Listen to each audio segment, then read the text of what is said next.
মানিকগঞ্জে নদী ভাঙ্গন থামছেই না।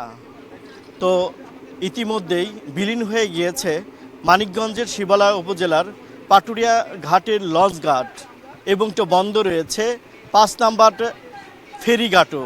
সেই ক্ষেত্রে হুমকির মুখে রয়েছে ৪ নাম্বার ও ৩ নাম্বার ফেরিঘাট।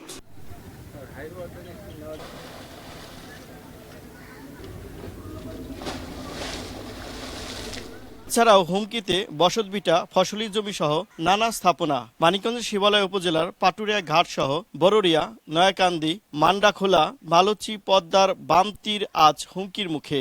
গরু, ছাগল, হাঁস মুরগি নিয়ে আতঙ্কে দিন পার করছে বাম তীরের বাসিন্দারা। ইতিমধ্যে বিলীন হয়ে গিয়েছে পাটুরিয়া লঞ্চ ঘাট, প্রতিনিয়তই ৪ নাম্বার ফেরিঘাট ভাঙছে। এছাড়াও নয়াকান্দি গ্রামের একটি বসত বাড়ি নদীতে বিলীন হয়ে যাওয়ার খবর পাওয়া গিয়েছে।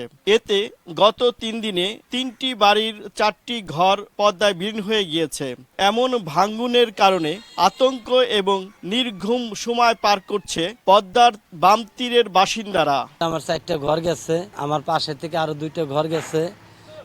এখন খুব ঝুঁকিপূর্ণ অবস্থায় আমরা এক চাপের পর দাঁড়িয়ে আছি।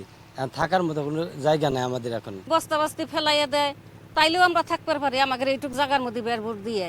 আমাকে তো তাও নাই থাকার জায়গা, আমরা কোন জায়গা যায় দাঁড়ামু? আমাদের কষ্টের পারাপার নাই। এক এক করে 3টে বাড়ি ভাঙছে।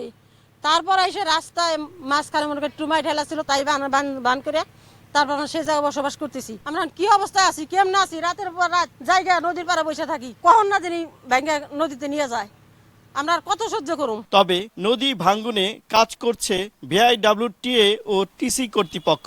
10টা থেকে 11টা ফেরি চলমান আছে এবং যে ফেরি আমাদের চলমান আছে তা যথেষ্ট ছিল, তবে তীব্র স্রোতের কারণে ফেরির ট্রিপ সংখ্যা কিছুটা কমে যাচ্ছে এবং সময় বেশি লাগতেছে। সেই জন্য আমাদের গাড়ি কিছু অপেক্ষমান থাকতেছে। তবে আমরা যাত্রীবাহী গাড়িগুলোকে আমরা সর্বোচ্চ অগ্রাধিকার দিয়ে পার করে দিচ্ছি। কিছু ট্রাক ওয়েটিংয়ে থাকতেছে, তবে যাত্রী ভোগান্তি তেমন আমাদের এখানে নাই।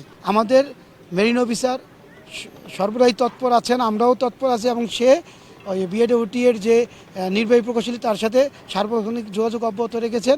আর গার্ড যে ভাঙন রোধ, এই ভাঙন রোধের কাজগুলি করে বিআইডব্লিউটিএ তারাও তৎপর আছে, তারাও কাজ করতেছেন। প্রতিনিয়তই সরিয়ে নেওয়া হচ্ছে এই রকম বিভিন্ন দোকানপাট ঘাট এলাকার এবং হুমকির মুখে রয়েছে এইটা নদী তীরের বাসিন্দারা। মোহাম্মদ ইউসুফ আলী, সময় সংবাদ, মানিকগঞ্জ।